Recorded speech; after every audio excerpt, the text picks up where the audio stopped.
and welcome to the Mathematician's podcast, where we follow the fascinating stories behind the people that count in the history of mathematics. I'm your host, Benjamin Cornish, and today I'm going on a date with a model. Oh, sorry, that was a Freudian slip. I'm going to be modelling with data. I used to have a friend who was a pirate.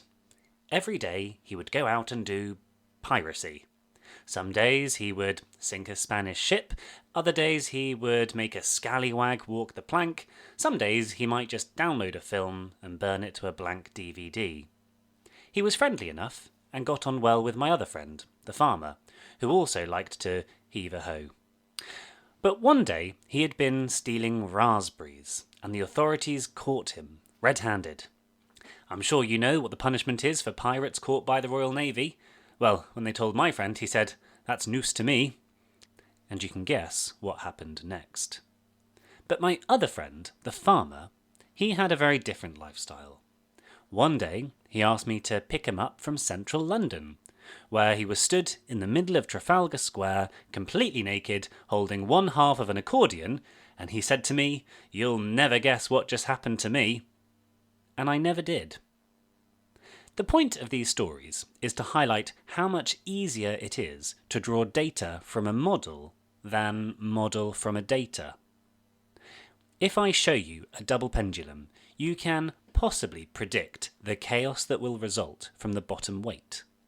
But instead, if I show you the chaotic path taken by the bottom weight, you would really struggle to assume that it had been caused by a double pendulum. If I tell you the Earth spins, the stars are effectively stationary, the moon goes round the Earth, and the Earth goes round the sun, you could probably guess what the sky would look like tomorrow. But what if all you have is the night sky, and I ask you to point in what direction up is with reference to the rest of the galaxy? Now, you might not have heard of Oenopides before. He doesn't get much attention. Not as much as Pythagoras or Euclid, but he was an innovator who contributed significantly to geometry and astronomy. His work was instrumental for how we understand angles, celestial motion, and even how we teach maths today. So, grab a cup of coffee, or maybe some wine, given Oenopides' intriguing name, and let's dive into the story of this lesser-known mathematical pioneer. To understand Oenopides, we need to immerse ourselves in his world. He lived during the 5th century BCE in ancient Greece, a golden age of ideas when thinkers were combining philosophy, science, and mathematics to explain the mysteries of the universe. Oenopides hailed from the island of Chios, which was part of the Greek world but had its own unique culture. Chios was known for its wine, more on that later, but also for producing notable thinkers, like the poet Homer, or so some claim. During Oenopides' lifetime, mathematics wasn't just about solving problems or building structures. It was deeply intertwined with philosophy and the search for universal truth. The Greeks believed the cosmos was governed by harmony and order, and mathematics was their key to unlocking it.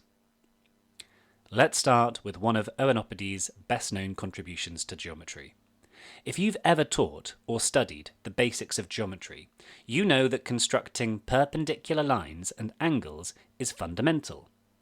Oenopides is credited with formalizing a method for drawing a perpendicular to a given line from a point, not on the line. What is sometimes called the Oenopides line.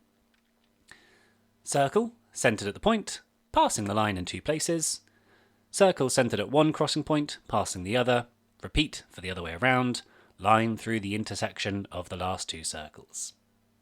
Now, you might be thinking, didn't Euclid cover this in his Elements? Yes he did, but Euclid came a century later. Oenopides' work predates the Elements and demonstrates how Greek mathematicians were beginning to systemize geometry. Oenopides didn't just aim to solve problems.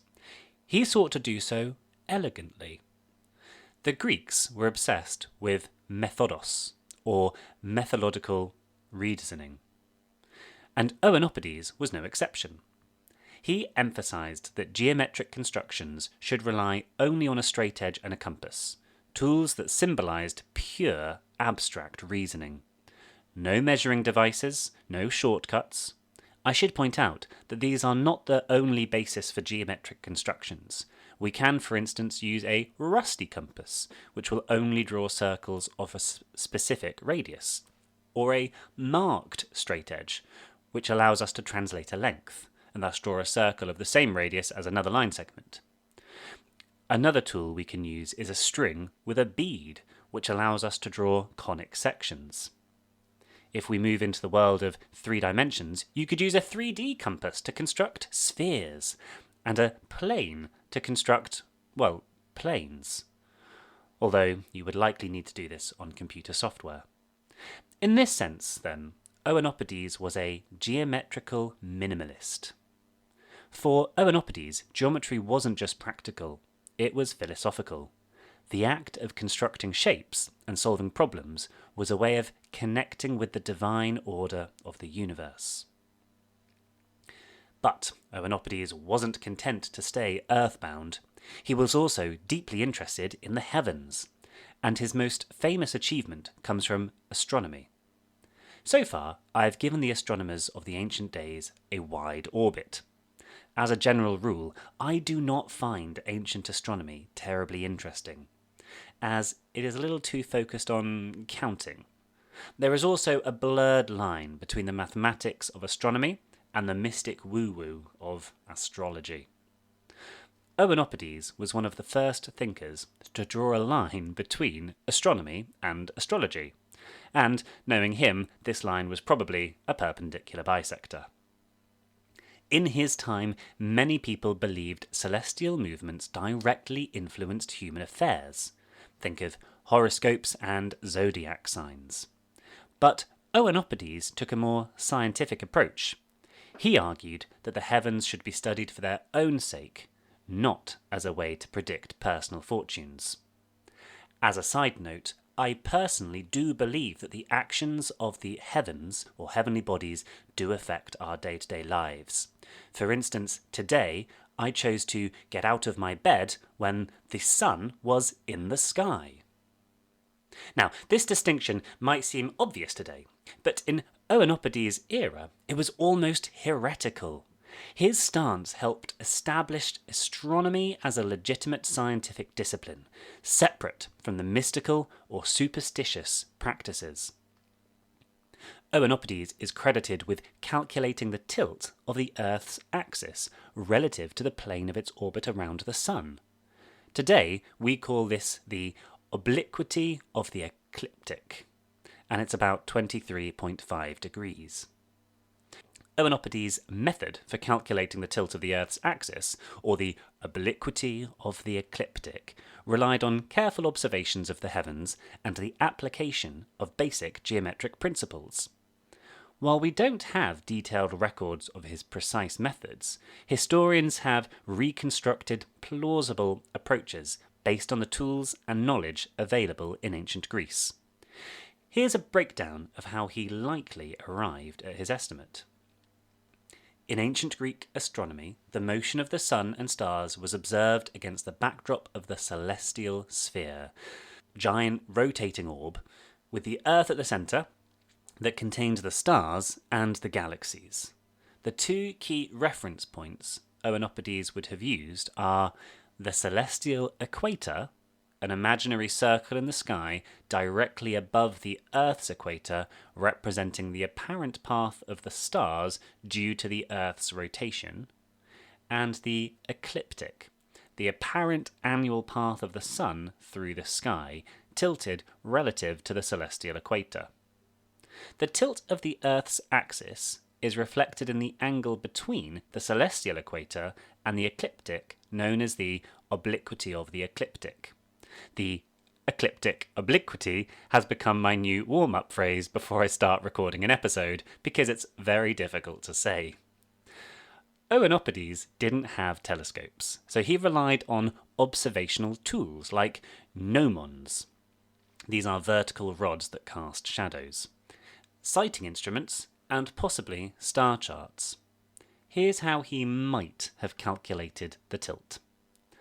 Oenopides would have observed the sun's position at the summer and winter solstices, the time of year when the sun is at its highest and lowest points in the sky.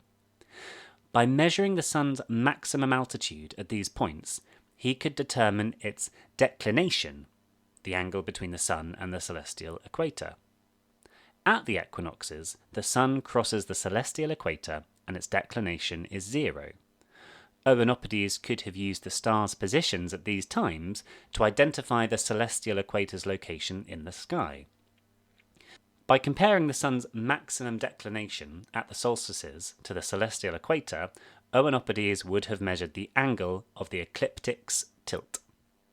Using geometric reasoning, he could have established the obliquity of the ecliptic as approximately 24 degrees, close to the modern value of 23.5.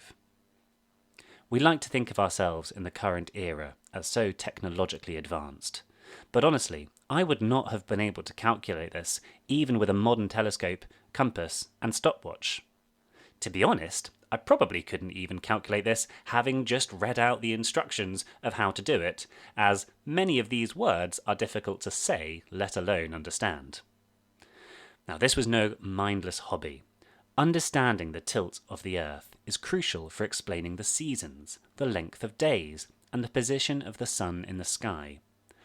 Oenopides' work was part of a broader Greek effort to make sense of celestial patterns. Interestingly, Oenopides didn't frame his discovery as a practical tool for farmers or sailors. Instead, it was about uncovering the mathematical harmony of the cosmos. For him, and for many Greeks, astronomy and geometry were two sides of the same coin. One thing Oenopides was passionate about, perhaps to the point of being a bit of a stickler, was the idea of mathematical purity.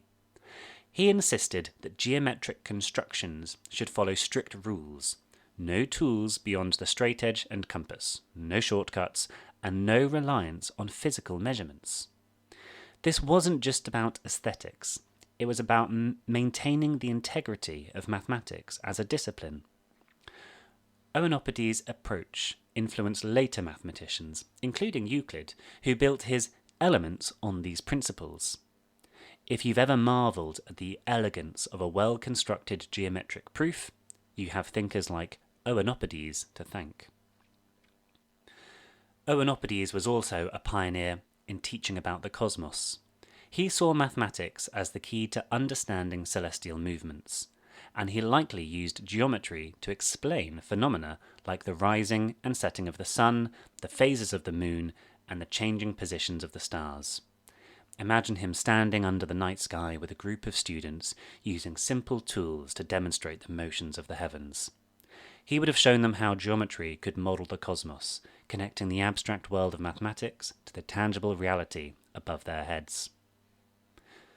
Before we move on, let's address something fun. Oenopides' name. It comes from the Greek word oenos, meaning wine, and puos, meaning foot. So his name literally translates to something like wine drinker or he of the wine foot. Why is he called that? Well, we don't know for sure. But it's a reminder that ancient mathematicians weren't just dry, abstract thinkers. They were real people with quirks, personalities, and apparently a love of wine. My personal theory is that this is not a name he would have come up with himself, but rather a name given to him by his students. And you should hear some of the names of our teachers back at uni. Oenopides occupies an important place in the history of mathematics because he bridged two fields, geometry and astronomy. He showed that the same principles used to solve geometric problems could also explain the motions of the heavens. This idea that mathematics could describe the natural world would go on to shape Western science for centuries. The concept of everything is geometry if you look closely enough is one that we'll see again and again from Plato right through to Newton.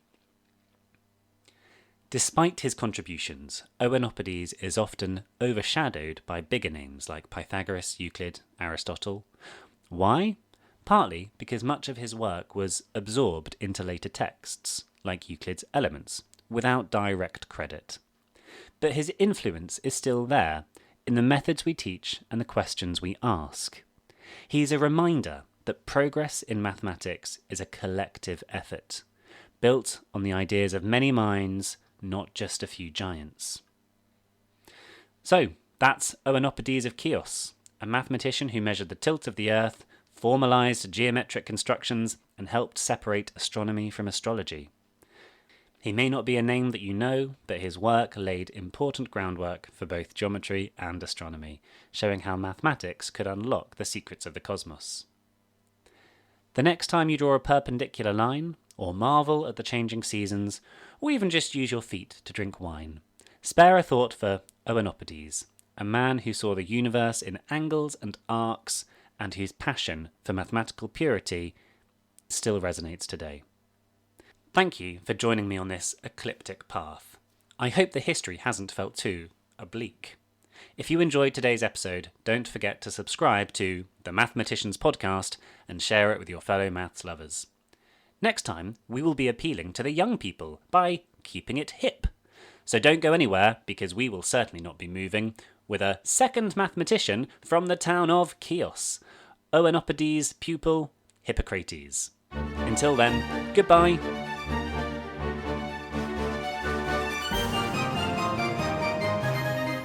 The music today is Danse Macabre Finale by Kevin MacLeod. You can find more information in the show notes.